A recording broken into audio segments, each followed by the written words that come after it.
काट बेयो गिदिरबो दङ। बिष्णु बसुमतारी मुंनि सासे सुबुङा 5,000निबो बांसिन ना फुवान हगारदों नावबान्दा दैसायाव। तामुलपुर जिल्लानि बेन्दोंआव थानाय बलाजार लोन्थिबारि गामिनि बिष्णु बसुमतारीया गावनि गोबां रां खरसा खालामनानै गोसो खुसियै 5,000निबो बांसिन ना फुवानखौ गावनि जोनोम गामिनि बिखा गेजेरजों बोहैलांनाय नावबान्दा दैसायाव रायजो राजाखौ लानानै ना फिसाखौ हगारनानै होयो।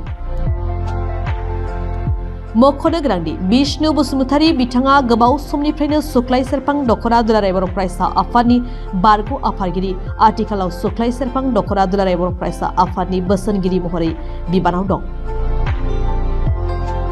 बिथां बिष्णु बसुमतारीया ना हगारनायनि गुबै थांखिखौ फोरमायनानै होयोदि आगोलाव नावबान्दा दैसायाव गोबां ना मोननो हायोमोन आरो बे नाखौ फाननानै गोबां गोरिब थाखोनि नखरफोरा नखर सुंथाबोनो हादोंमोन। नाथाय आथिखालाव नावबान्दा दैसायाव गोबां जाहोननि थाखाय ना मोननाया खम जाबोबाय होननानै फोरमायदों। बे ना मोनैनि जाहोनखौ बिष्णु बसुमतारी फोरमायथिनाय बायदिब्ला गोबां दुथांफोरा मोब्लिब आरो बिस होनानै हमनायनि जाहोनाव नावबान्दा दैसायाव नानि बिबाङा खमायनो हमदों होननानै फोरमायथिदों। दायो बेबायदि नानि बिबां खमायनायखौ नुनानै बिष्णु बसुमतारी गावनि रां खरसा खालामनानै दैसायाव 5,000निबो बांसिन ना फिसाखौ दैमायाव हगारनानै होयो। बेनि अनगायैबो दायो ओनसोलनि सुबुंफ्रा आयेन बेरेखायै ना हमनायखौ बन्द खालामदों, जेरै मोब्लिब आरो बिस होनानै ना हमनायखौ बन्द खालामो आरो आयेन बेरेखायै ना हमोब्ला आयेननि राहा लानाय जागोन होननानै बुंथियो। बेबायदि समाजनि मोजां हास्थायनायखौ नावबान्दा दैसायाव ना फिसा हगारनायखौ ओनसोलनि रायजो राजाया साबायखर बावहरदों बिथां बिष्णु बसुमतारीखौ। दिनै आङो नैबे फुलाजार गामिनि नावबान्दा दैमायाव आङो ना हगारदों। बेवहाय आं फुलाजार गामिनि गासै रायजो राजा बिथांमोनखौ लोगोआव लाफानानै आङो जोंनि बे नावबान्दा दैमायाव 5,000 कमलकाट ना आङो हगारदों। बिनि उद्देश्यआ जाहैबाय जोंनि दैमा बे नावबान्दा दैमा, बेहाय मोनसे समाव गोबां ना दङमोन। जोङो बे नाजोंनो जोंनि ओनसोला बा जोंनि नखरफ्रा थांनानै थादोंमोन। दिनै जोङो नानि जि बिबां बियो लासै लासै खमायलांदों, गैया जालांदों। खारना बेनो जोंनि मानसिफोरनि माखासे ना फोजोबस्रांनाय, बायदि बायदि रोखोमनि ना फोजोबस्रांनायनि जाहोनाव दिनै बे नाया गैया जालांदों। दा बेनिखायनो नानि जि जोंनि बिबां नानि गोबां खालामनो थाखाय आङो दिनै मोनसे सिन्था खालामदों, थांखि लादों जे जोंनि नावबान्दायाव मोनसे समनि बायदि गोबां ना मोननो हानाय बायदि बेहाय ना मोननो हानाय बायदि आङो दिनै ना हगारदों। दा जोङो साननांगोन नायाबो मोनसे जिबि, बेहाबो मोनसे जिउआरि दङ थांना थानो थाखाय। दा बेखौ जों रैखा खालामनांगौआ जों सुबुं माहारिनि। दिनै जोङो नाखौ जायो होननानै गोसोबायदि नाखौ बुथारनानै बा बेखौ फोजोबनानै नांनायनि बांसिन खालामनानै बुथारनानै बेखौ गैया खालामनो नाङा, बेखौ आं खावलायबाय। आङो सानो मानसिया थांना थादों जेला जिब जुनाराबो थांना थाफानांगोन। बे बुहुमाव गासैबो जिबियानो थांना थानांगोन।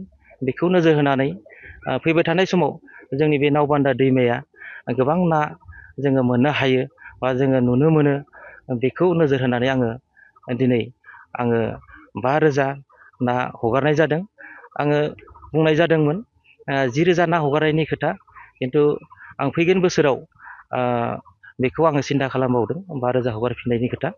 आरो जोङो रायजो राजा बिथांमोनखौ लानानै जोङो आगोलावबो सावरायदों जों नाखौ माबायदि रैखा खालामनो हागोन। बिनि थाखाय जोङो सावरायनायनि गेजेरजों जोङो खायसे मा नुदों, इलिगेलि ना हमनाय, जेरै कारेन्ट सर्ट होनाय, बिदिनो मा खालामो मुलि बिस होनानै बुथारनाय, बेबायदि मोनसे जोंनि समाव थासारि जादोंमोन। दा बेखौ जोङो गैया खालामनो थाखायनो जोङो जौगाखां आफाद, बाथौ आफाद, बिदिनो गासै गामिनि माखासे फसंथानफोरजों सावरायनानै जोङो बेनार पस्टार बिदिबो होनाय जादों। दा जों बेनिखायनो जों पस्टार होनानै जोङो नाखौबो थानांगोन, नाखौबो हगारनांगोन, नाबो थानांगोन। अब्लासो जोङो पस्टार होनायाबो जों खामानि होगोन, नाखौ जोङो रैखा खालामनो हागोन होननानै आं आसा खालामदों। बे उनाव आं सानो गोबां बेबायदिनो नाया जोंनि दैमायाव थांना थाथों। आं आसा खालामदों दिनै आं 5,000 नाखौ हगारदों, बियो बोसोरसेनि उनाव 1 किल' जायोबाबो जों 5,000 किल' जागोन, हयथ' बियो 1 किल' जायाबाबो 500 ग्राम आधा किल' जाबाबो बियो 2,500 किल'ग्राम जागोन।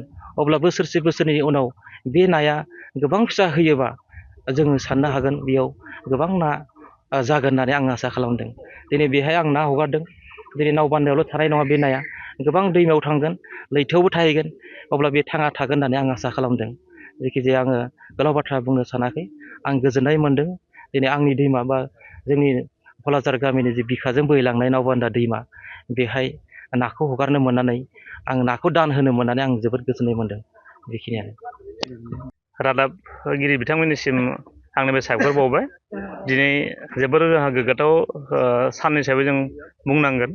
तामुलपुर जिल्लानि बेन्दोङाव थानाय औवारि भिजिडिसिनि बेन्दोङाव दिनै भलाजार गामिनि मुस्रि बसुमतारी, बिष्णु बसुमतारी बिथाङा जोंनि नावबान्दा दैमायावहाय 5,000 ना कमलकाट दिनै हगारदों रायजो राजा बिथांमोनखौ लानानै। आङो जोबोर साबायखर बावदों। मानो होनना बुङोब्ला गोदो गोदायनिफ्राय जों बे दैमानि गेजेरजों जों सोलिबाय थादों। बे दैयावनो जोङो दुगैनाय बा ना हमनाय, बेयावनो जोङो ना सारनानै रायजो जानाया सोलिबोबाय थादोंमोन। खिन्थु जोंनि नैबे गामि गेजेरजों बोहैलांनाय बे दैमायाव नाया लासै लासै खमायलांदों। खमायलांनायनि गुबै जाहोना जादों जोंनि नैबे दैमायावहाय माखासे दुथां मानसिफ्रा कारेन्ट सर्ट होनानै बा मुलि होनानै गेजेर गेजेर नाखौ हमनानै धंस' बानायदों। बेखौ जोङो रायजो हिसाबैबो जौगाखां आफाद आरो बाथौ आफाद आरो जों रायजोआनो मोनसे थांखि लानानै जोङो बेखौ बन्द' खालामबाय, बा सोरबा जुदि उनाव हमबाय बायोब्ला बेखौ जोङो रायजो हिसाबैनो एक्सन लानायखौ जों थांखि लानानै दोनदों। दा बयनिफ्राय गोजोनथाव खौराङा बेनो, जोंनि गामिनिनो बिष्णु बसुमतारी बिथाङा दिनै बेयाव नाखौ हगारबाय। बे नाया संरैखा जानानै थाथों आरो फैबाय थानाय समावहाय बे नाया देरनानै जोंनि रायजो राजानि थांना थानायावबो मदद होगोनखौ मिजिंथिबाय। आं बेखिनियाव बुंना फोजोबबाय। गोजोन्थों।